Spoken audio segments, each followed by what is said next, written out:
If the airport feels harder on your body than the actual flight, you're not imagining it. The long walks, tiny app text, low battery, gates that change right after you sit down, plus meds, mobility, and not missing boarding. It's a lot.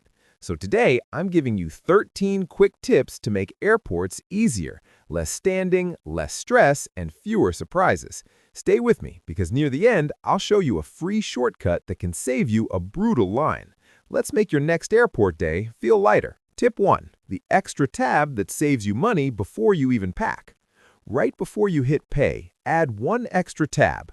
Open the AARP Travel Deals page, click the airline or hotel partner link, and check the total. If it's cheaper, book it there. If it's not, close the tab and book the way you were going to anyway. That's it. One extra minute before the trip saves real money. And that same mindset of checking twice before committing carries you through the airport too. Small habits before you leave home make every part of the trip smoother. Tip 2. Pack a snack bag that actually works. Once you're through security, a bottle of water costs like it's a luxury item, and a basic sandwich is priced like it comes with a side of real estate. So before you leave the house, pack 3 things. One item that keeps you full, a real sandwich, nuts, or a protein snack, something low salt because airport food loves sodium, think fruit, plain crackers, or rice cakes, and a delay saver, something you can eat in 2 minutes when the gate says boarding soon for the 4th time.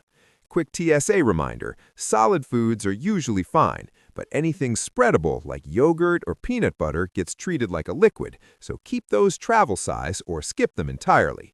And always bring an empty water bottle to fill after security. You just dodged the $6 water and stayed hydrated without thinking twice. Tip 3. What airplane food does to your body. Ever land with dry mouth, a small headache, and puffy ankles? That's dry cabin air combined with salty airplane food. Up in the air, your taste is dulled, so meals lean saltier and sweeter just to taste normal. The combo leaves you blah for the rest of the day. And for older travelers, it can also mean elevated blood pressure and that heavy, sluggish feeling that ruins the first day of a trip. So lean on that low-salt snack you packed, go easy on the saltiest parts of the meal, and drink water in small, steady sips. Don't jug a whole bottle, or you'll be doing the seatbelt shuffle every 20 minutes. Tip 4. The USB charging trap at the airport. When your phone's at 9%, those free USB charging stations look like a lifeline.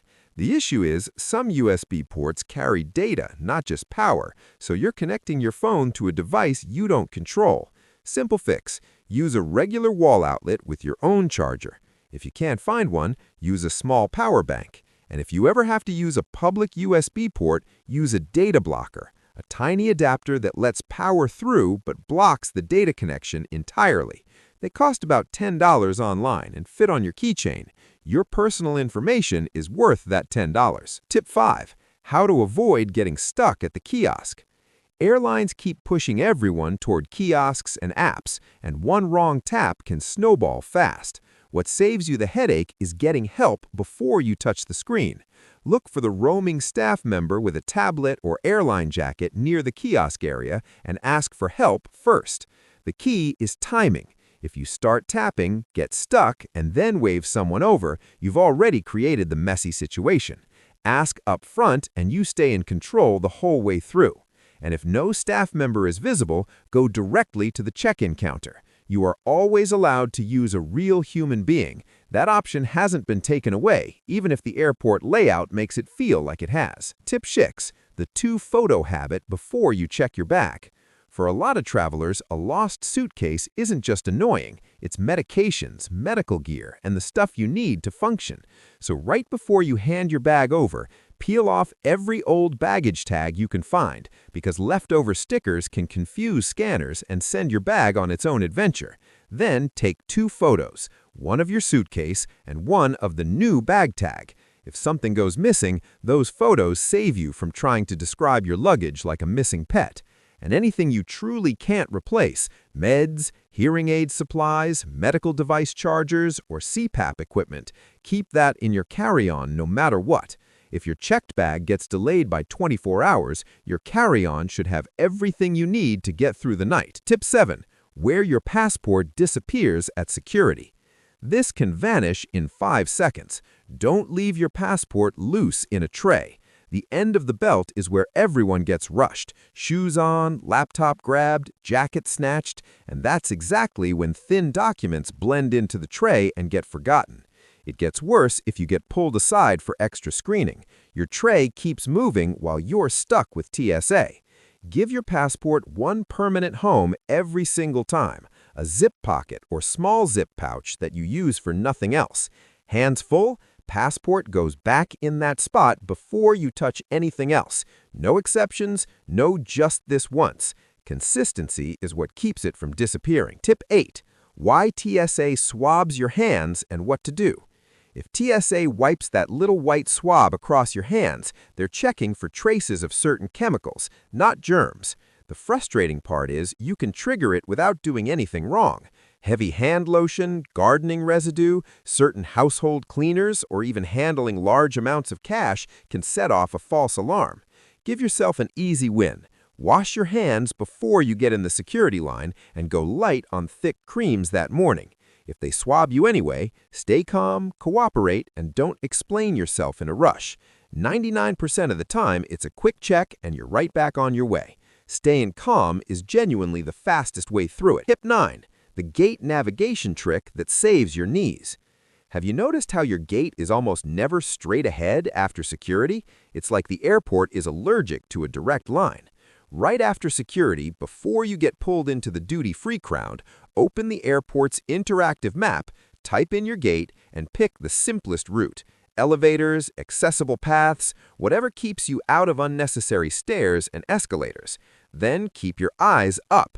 The shops live at eye level. The truth lives overhead. Lock on to the gate signs and keep checking them every few minutes. If the main path starts looking like a mall, drift to the outer edge. Those sidewalk ways are usually straighter, quieter, and significantly less crowded. Your knees will thank you for the extra 20 seconds it took to plan the route. Tip 10. The free quiet room most travelers walk right past. Airports in 2026 can feel like a non-stop wall of noise and bright screens. For a lot of travelers, that's not just annoying. It can make you dizzy, spike your stress, and drain your energy before you even board. Here's the secret. Many big U.S. airports have free quiet spaces called multi-faith rooms, meditation rooms, or sensory rooms. Look for a sign with a lotus, praying hands, or a chapel symbol near the terminal maps. If you don't spot it, ask at an information desk. They always know where it is. Give yourself 10 or 15 minutes in there before your flight. Calmer, dimmer, completely away from announcements and shopping pressure. You walk out feeling more human, and that reset can make a real difference on your blood pressure, your patience, and how you feel when you finally land. Tip 12. How to use an airport lounge without a first-class ticket. If your airport doesn't have a quiet room, a lounge can rescue you. Think of it less like luxury and more like the basics done right. A comfortable seat, cleaner restrooms, a reliable place to charge, real food, and a snack that doesn't feel like highway robbery. You don't need to be a frequent flyer to use one. Some lounges sell day passes for $35 to $50, and when you add up what you'd spend on overpriced food, uncomfortable gate chairs, and general stress at the gate, it's often worth every dollar. Also worth checking before your trip. You might already have lounge access through a credit card, Medicare supplement plan, or travel rewards program and not even realize it. 5 minutes of research before you fly could mean a completely different airport experience. Tip 13. The free government app that skips the immigration line. If you've ever gotten home from a long international flight and immediately faced a 2-hour immigration line, you know how brutal that feels on your back and knees. This is one of the best free tools most travelers don't know about. Mobile Passport Control, or MPC. It's an official U.S. government app, and when your airport has an MPC lane open, it moves you through significantly faster without paying for anything. Set it up before your trip, not while you're jet-lagged in a crowded hallway. Download the app, enter your passport information at home, and after you land, submit your entry on your phone before you get off the plane. Then look for the lane marked MPC and take it directly. Just know in advance it isn't available at every airport and the lane isn't open all day, but when it's there, use it without hesitation. That line can be the difference between feeling okay and feeling completely wrecked when you get home. Tip 14. The 3 things on your boarding pass most people ignore. Most people only check the gate and seat, but 3 quick things on your boarding pass can save you real time and stress. First, find your boarding group or zone. Show up too late and the overhead bins are packed and your carry-on gets gate checked, which means dealing with baggage claim on the other end. Second, scan your connection details. Your next flight number, terminal, or airline code tells you immediately whether you need to move fast or have breathing room. Third, note your seat location. Window seats near the back mean more time waiting for deplaning when your connection is tight. If you have a close connection, ask at check-in whether a seat closer to the front is available. Your boarding pass isn't just a ticket, it's your cheat sheet for the least painful,